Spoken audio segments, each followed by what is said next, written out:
Sheikh, can you please tell us all we need to know about itikaf, like when we start, when we end, and what other things that we can do and cannot do? Please, barakallahu feek.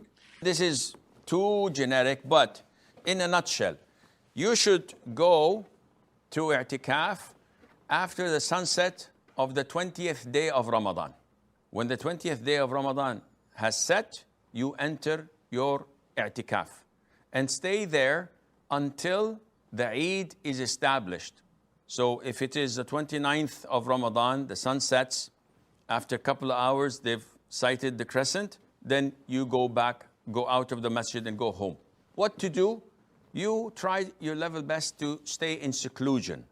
Devote your time in these 9 or 10 days to praying on time, reciting the Quran, making dhikr, being alone. This is a quality time. People have meditation. People have their own projects and missions to cleanse their souls. In Islam, we don't have this issue of meditation.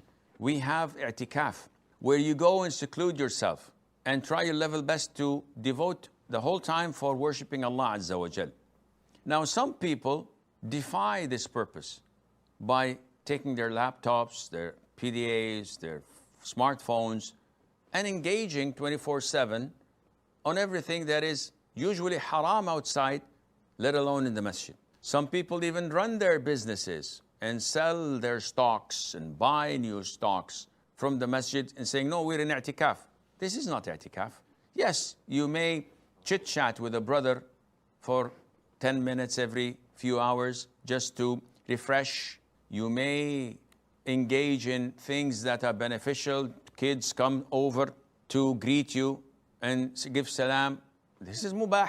This is permissible, as in the hadith of Mother Safiya, who came to the masjid while the Prophet was in i'tikaf, sallallahu alayhi wa sallam. He spoke to her for a while, and then he went out with her to walk her back to her home.